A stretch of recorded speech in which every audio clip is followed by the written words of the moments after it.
Dear Christiano, nobody tells you that one of the hardest parts of healing isn't healing yourself. It's actually grieving the people who no longer come with you. And let me tell you, that grief is real.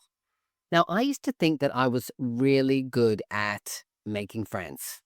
I had hundreds of them when I came out. Before that, I had zero. So I went from someone who had no friends, who was really lost and thought, you know what, I'm not going to have any friends, to someone who overcompensated and worked really hard. I mean, I had probably 50, hundreds of them. I can't even count right now because I'd have to look back on all of the years. Now, when I look at work and nightclubs and festivals and hookups and friends of friends, if we met, there was a really good chance that we would become friends because I really made it a point to make people my friend because I thought that was what I needed and that was what I was longing for.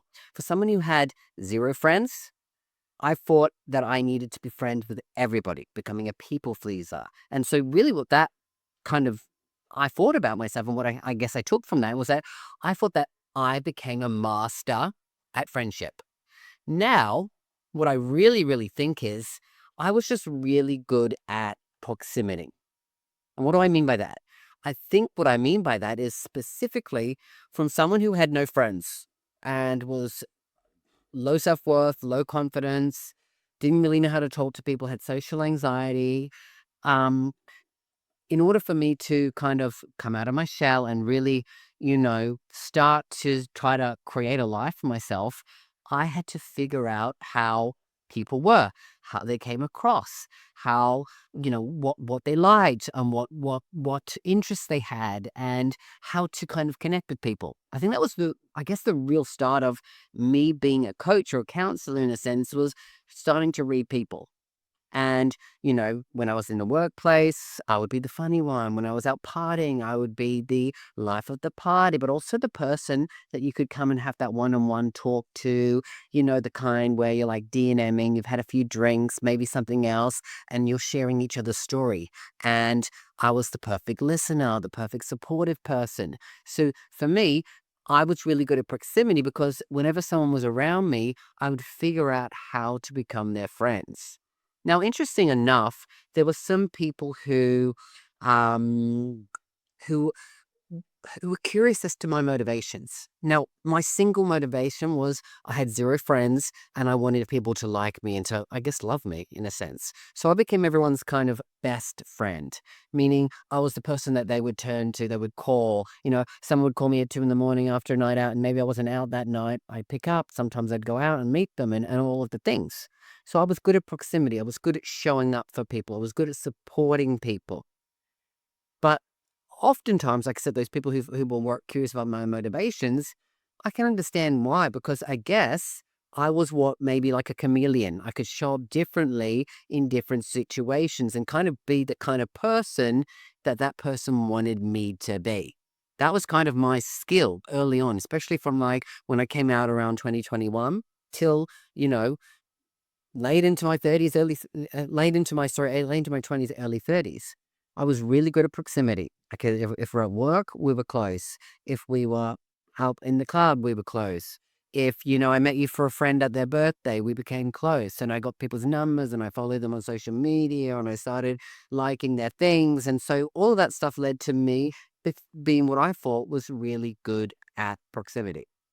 Now, cut forward to when I made a huge, massive shift in my life. So 2020, I was at my lowest point. I was drinking all the time. We were stuck in COVID. I was taking drugs a lot and just really at a low, low, low place. I was missing what was craving for, which was that social connection and that vibe from other people. Because ultimately, even though I lived at home on my own, I didn't necessarily like being alone. I needed to be around people in order for me to feel good, for me to feel worthy.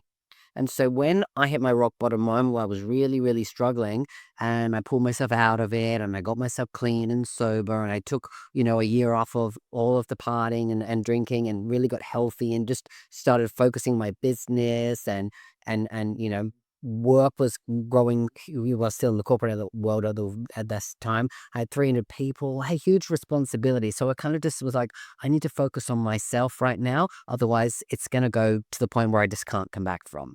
So I got myself clean. I got myself sober. I started, all this personal development stuff, started really focusing on myself. And I realized a lot of shifts started happening in those relationships. Now, I can remember one that was one of my really absolute closest friends, what I would call my best friend. We were best friends for over a decade. We used to go out all the time together. Like we were really, really, really close. She would come to me. I would support her all the time. She was always having some sort of issue with her partner. And I was always supporting her. I'd be the person if she needed to get out of the house. She'd call me. We'd go out for dinner. We'd do all the things, right?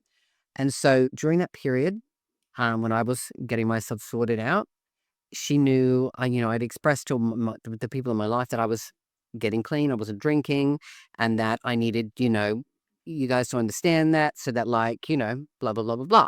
So one cue forward to a night, I invite her over to my house, and in front of me, she gets absolutely wasted drunk. She's drinking probably like 10 drinks. And normally, in the past, I would have been on that train with her. I probably would have been 10 drinks deep, and we would have been having this deep D&M wasted, the kind of vibe that you have with those kinds of people. I was one of those kinds of people. Anyway, I got really hurt by that experience because this was early on in my sobriety, and I thought I'd expressed it to people, and it was really a difficult thing for me to do. For someone who would be going out 1, 2, 3, 4, 5, 6, 7 times a week sometimes, to cutting everything back and not drinking at all. I was kind of looking for someone to finally support me. And when I realized that in that moment, my best friend wasn't able to do that, that kind of hurt. And so for a few months, I cut off the connection. Now, she didn't reach out to me because I think she was embarrassed by it, but I also didn't reach out to her because I was like, you know what? I need to focus on me. I need to put myself first. So I did exactly that. Now, ultimately, we ran into each other at a friend's lunch event. We ultimately chatted, talked it through, and moved forward. And she kind of understood how hurt I was and why I was hurt and where I was at on my journey. And she was, apologetic and wanted to be supportive of that. And for the next couple of months, it was great. Ultimately, again, I invited her over to my house around Christmas time, and the same thing happened, but even probably worse. She came in, she was a sloppy mess, and I tried to be there and support her, but it was just chaotic. And again, ultimately put me in a not got so good situation. That second time really, really, really deeply hurt me to the point where I was like, you know what? We've had the conversation. I've expressed to you my boundaries, expressed to you where I'm at, and expressed to you what I need from you. And you come here and you do it again. So I just kind of was so hurt. And ultimately, instead of ignoring her, I decided that this time I was going to send a message, because I said to her, you know what, if I'm hurt next time, let me share with you my feelings. She said, I would love that. I need you to do that. So I did. Ultimately, it took her a couple of months to reply back to me. And it was at the point where it was a little bit too late. She kind of messaged me the day before I left Sydney to move up to Queensland before I was coming to Bali, and sent me an email and kind of apologizing, but also trying to kind of shift some blame in a sense. Where, like, I'm struggling, I need your support and all of the stuff. So there was apologies, but buts with it and excuses. And that kind of left me to realize that, hey, right now, I've left Bali. I'm sorry, I've left Sydney. I'm moving to a different country for the next while. Maybe this has happened for a reason. And so ultimately, I'd replied after I'd thought about it for a little while, sent back a message just saying, look, right now, I don't see us being in a good place right now. I need to focus on me. And maybe you need to do the same for yourself. Like, I would love for you to go and figure out how you can help yourself in this, because clearly I'm not the person that can do that for you. Ultimately, I know that left, and it's been 5 years now and nothing's been resolved. Now, I've tried over the years to reach out to kind of reconcile and to kind of just see how she is, because when you've had someone in your life for over 10 years, and they've been that close to you, you do care about them. I still do have a lot of love for her because, like I said, we were so close, and I always want the best for people, especially people that are in your life like that. Ultimately, she never responded, never replied at all to any of the contacts. I think I tried multiple messages, multiple tried to calls, sent different emails or voice notes, or even tried to reach out to other people, and just no response at all. Now, that's not the only friendship that kind of ended in that period, but that's kind of like the main pivotal one that I wanted to share because I'm sure people can probably understand and relate to that. Well, like an ending of a long term friendship or a relationship, whether it's a love relationship or a close friendship or even someone in your family.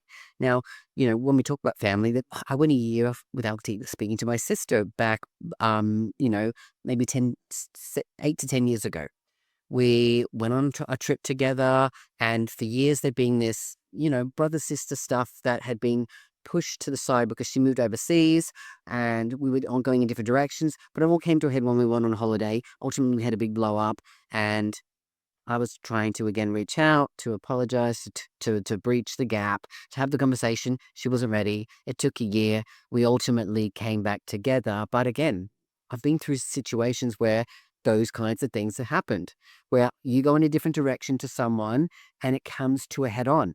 Now, I don't believe that those things were right or wrong because it happened, right? But it really was painful. And I'm going to, try to delve into the pain that comes from you making choices that are good for you, but ultimately what that means is other people don't necessarily agree with you.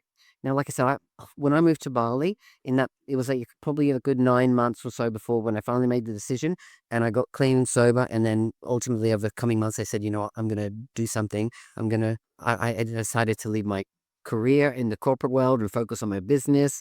And at that point, I had choices as to, do I stay in Sydney? Do I move to Queensland? Do I go overseas? It was COVID. Like all of the things align, and ultimately I moved to Bali. And throughout that period of me going, again, and me being sober, I noticed a lot of other friendships who, again, I was really, really close to because I told you I became a master at friendship. This is what I thought because I would become close to people. I'd always be the one reaching out. I was checking in on people, calling people, asking them out for dinner, inviting them over to my house, all of the things, going out with them for nights out, all of the things. And so over those coming months, when I got sober, I noticed a couple of different things. One, there was the kind of situation with my friend there where it fell apart, it got tumultuous. There was hurt feelings because of things like that. So there's a situation like that. Then there were those other people who kind of thought that, oh, he stopped drinking, he stopped partying, he thinks he's better than us. And it kind of instead of shining a light on them and looking at themselves, they said that, so some friendships ended because they thought that I was, by me making decisions for myself, for my future, they thought I was judging them, and it's kind of shone a light on them, and they didn't want to look at that mirror, and so ultimately some of those friendships fizzled out. Then there were the friendships where, now that I wasn't drinking or partying anymore, I wasn't getting invites out because ultimately, for many friendships, ultimately what was happening, what was transpiring was that it was going out for dinner and drinking. It was going out partying. It was come over for my house after dinner and have a drink, or even deeper and go into the drugs and all the things. Yeah. So when I stopped doing that, I stopped getting the invites because they didn't want to be around someone who was sober. They wanted to be around someone in those environments. Now, yes, there was times early on where I did go to some places and I could hang around and have an okay time. But when you see some people ultimately getting absolutely wasted and you're not in that space, no judgment again for what they're doing, but it isn't the same fun. Because before you'd have a few wines and you'd be laughing and being silly and doing all the things, but you just can't have that same energy when one person's absolutely shit-faced and the other person is kind of just, doing their thing, and which was me. So ultimately, again, some people fizzled out in a sense because they didn't no longer thought the friendship was worth it because it wasn't built on alcohol or drugs or partying. And so ultimately, some really close friendships ended because of that. And I had to accept that. I had to deal with that. Doesn't mean it didn't hurt. It hurt immensely. So all of that kind of stuff would have happened. And so transpiring there, I probably lost a good 10, 20 really what I would have called good friendships. Friendships where, you know, I would see people often. Now, ultimately, I noticed that over that period, some other friendships kind of, you know, I was able to kind of manage and keep some friendships there through mutual, because there were some other people that I could say that weren't into the drinking and the partying, and I had those people, but I wouldn't see them very often. So I made efforts to try to put more effort into people who wanted to do things that I wanted to do, which was let's go for a nice walk through, the park in Sydney, and then maybe meet at the coffee shop and have a coffee, or let's get up early and take the dog for the walk, or whatever it is, something where I could do and see people. And so I did do that. But ultimately, again, then I moved away. And so, as I said before, I thought I was really good at friendship. I was a master at friendship. But now, after all this reflection, I think I was just really good at proximity. So, me who's now moved to Bali, I ultimately, get into a relationship in the first few months I'm here. And, ultimately that becomes a lot of my world for the first couple of years, because I had someone who was my partner. And this was my first long-term relationship. And ultimately, we were living together. And so we would do so many things together. So ultimately, we'd get up early, we'd walk the dogs, we'd go to the gym, we'd have coffee. He'd go off to work. I'd stay at home and do my works in the office. Then I'd go off and do my things. And he'd come home in the evening and we'd have dinner together. Now, of course, there were times we'd get invited out, mostly through his friends, because, he's Indonesian and lived in Bali for, 17 years. And so he ultimately had other people. And so most of my social connections were through being invited as his partner. And so I would do that.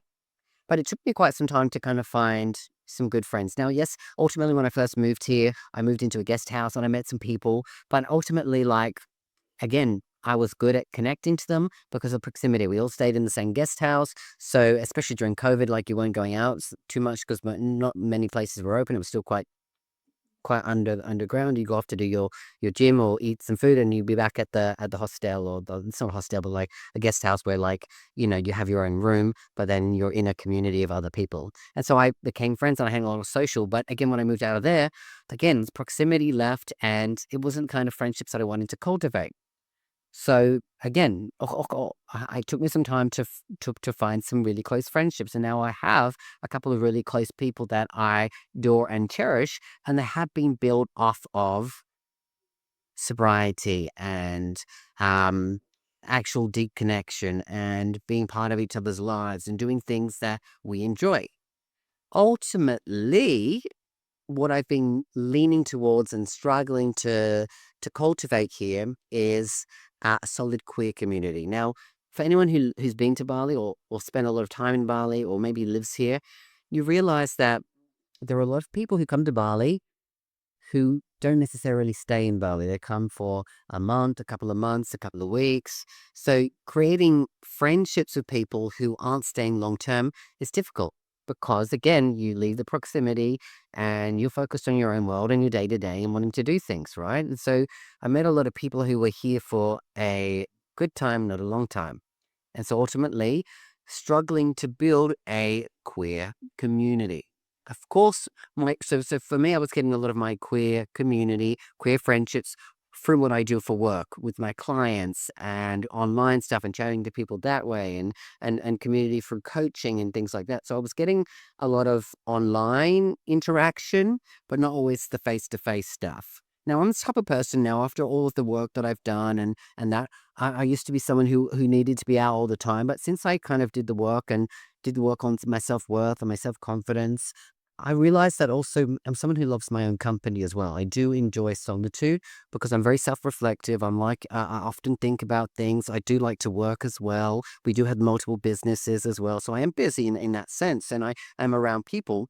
But when I look at what I'm looking for from, say, friendship, you know, I'm looking for people, like I'm not looking for 20, 40, 50, 100 friends. I'm looking for a handful of people in my life who I can hold dear in my heart. Now, of course, I have my family who I love, but they live all over the world. None of them live near me. The closest is living in Australia, and of course, that's 6-hour flight. So my parents might come here once a year. I might fly there once a year.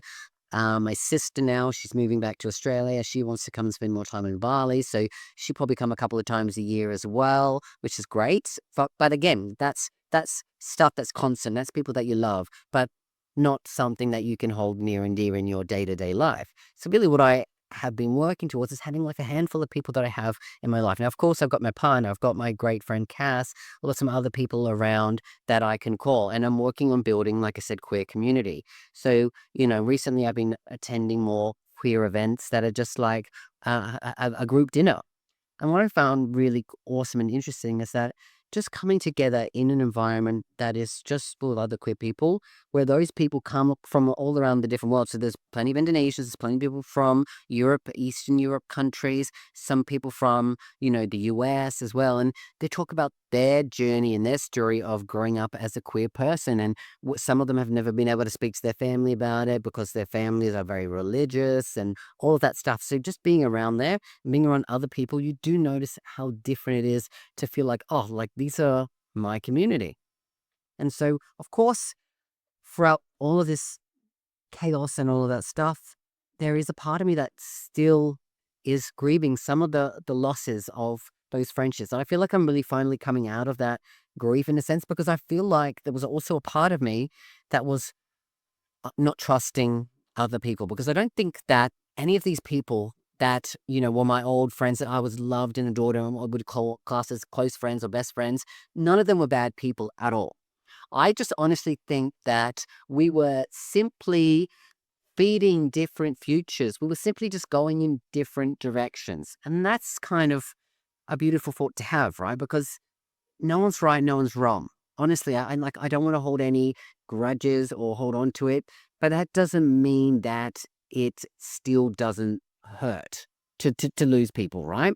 Like some of these people, you would never ever think that they're not in your life, and ultimately they go in a different direction. Now I've had other people who moved overseas, and again, it just fades away in a certain sense. And I'm not saying that to everybody, that is, because there are some people that I have back in Australia that we still keep in contact with. We send messages, we sometimes catch up on the phone, and I love that, right? But again, it's different.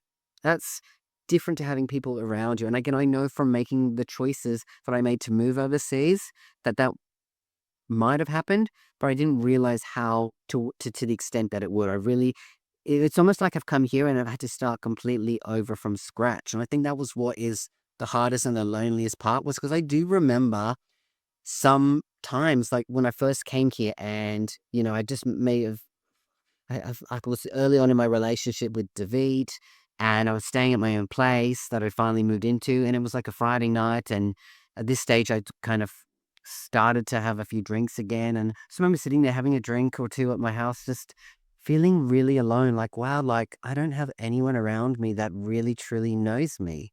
Yes, I'm getting to know people, but I don't have anyone that knows me, because it does take time to build solid friendships. When I look at my friendship with Cass, now, we've been really close friends now for the last couple of years, and it built and built and built. And actually, there's one thing that really connected us deeply, was that we actually had another friend. There was three of us actually, and we were really quite close. She was close with this other girl early on, and ultimately, this girl, initially when I first met her, there was something off about her. But when you're someone who is, I guess, trying to build new friendships, you kind of sometimes look past some of the not so good things, because you're like, I'm really was trying to connect, especially when she was friends with someone else that I was becoming good friends with. So we would often find that in order for me to catch up with my friend Cass back then, it would be meaning catch up with this other girl as well. Now, we ultimately all became really, really good friends. Um, and actually, I held it near and dear in my heart as well. Like we would do so many things. We would see each other at least 3 or 4 times a week. We'd often go to the spa together, to the sauna, to the ice baths and all the things. And that would sometimes be on a daily basis. So we'd have this social connection. And I was like, wow, I was cherishing it. But there would be things that she would say or things that she would do that would just be conflicting. And I would kind of like, again, push to the side and be like, oh, that's a bit strange. But hey, look, everyone's got their things. It led to a point where ultimately I found out that this person was a scammer. And there was a lot of stuff online that I found when when someone kind of said, look up her name. And I found out all of these stories of information that had happened where she'd ripped off people in her business. She'd also kind of went and stole someone's boyfriend and actively did that to do this, and all while telling us different stories and different things and all of the stuff. And ultimately, after all of it kind of came to a head on and kind of boomed and bubbled and dissipated, I actually realized that this person was actually a full-blown narcissistic person. Now, I'm not talking about, the throwing around the term narcissist. I actually went in and I did research all about narcissism and figured it out. And this person actually met all of the things. And me and this other friends were the target. And initially they love bomb you. They do all the things to make you feel special and feel seen and all of that stuff. But ultimately, that's to hide all of the webs of lies and things that they're having underneath it. Now, I'm not sharing this to be like, oh my God, poor me, and I've got this and that, because I also ultimately know that throughout that situation, I was getting some of my needs met, but they were in unhealthy ways. Now, what I also would say that I learned from this situation is that not everyone who is going to come into your life or who you somehow get close to quickly actually deserves proper access to you. I'm not the type of person that wants to divide people or friendships into good friends and bad friends or this or that. I kind of divide people differently. Now, I look at them as you've got family, right? Family are family. They're always going to be there, regardless of the stuff that happens. You hope that family will always be there, blood is thicker than water, and you love them. And throughout all of the trauma and the drama, ultimately, I hope that you can always come back together, whether it's being really super close, but always having love and connection throughout your life. Then you've got friends. And when I class someone as a friend, I'm talking about a friend who is, when I call someone a friend, I'm someone who I can talk to you about things. I can trust you. We can spend quality time together. I can introduce you to people in my life that are close to me as well. Right. So someone who's a friend is actually someone who's part of my life. That's the type of people when I said I want a handful of friends. That's what it is. Ultimately, outside of that, I class people as acquaintances. So if I see you and I hang out with you at a friend's dinner, or we go to the spa and we spend the time chatting around there, but we're not really close and we kind of keep things more surface level, that's what I would class as an acquaintance to me. Right. So I differentiate things. When I call you a friend, I really mean the word friendship as well there. Acquaintances are just other people around there that, again, that don't know about what you do. They don't know about your life. They don't know about your family. They don't know about the things that happen in your life, right? That kind of thing. And then after that, there's simply people who are just existing. People who are meant to pass through. Maybe they've had a good journey with you, a bad journey. You might have just ran into them for one night, one time, and that's okay. Because I used to really think that making new friends has become harder as I got older. But I really want to shift that narrative, because I do not believe that anymore.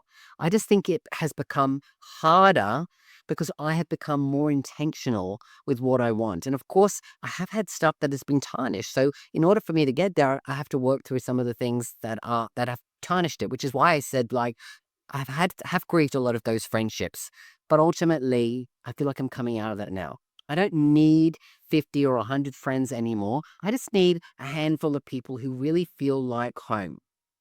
And what I love about life is that maybe and possibly one of them or more of them is actually someone that I haven't even met yet. And I like believing that. And I hope that you out there ultimately can realize that some of the best people in your life, or that will be in your life, you haven't even met yet. And you just don't know when or where or how you're going to meet them. But ultimately, when it comes to building friendships, things may start surface level. But if you feel that connection, you feel that energy, you feel that warmth, trust it. Lead you forward. But go in with open eyes.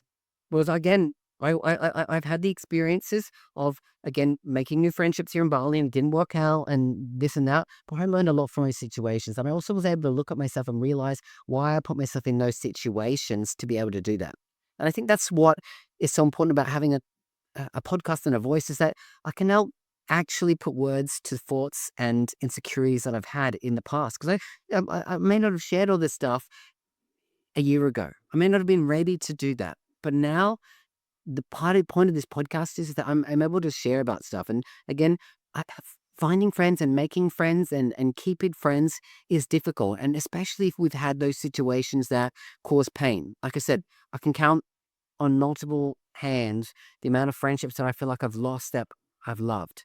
But also ultimately, I don't feel now anymore that they're lost. They've just grown and gone in different directions. I honestly can say to all those people, I do have love for them and I wish them the best and I hope they're happy. I really do. I want the best for those people.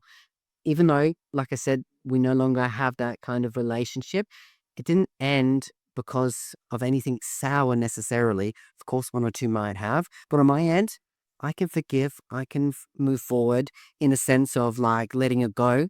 But ultimately, I know that those relationships are probably not going to come back into my life. They may. Maybe some of them are, and that's fantastic.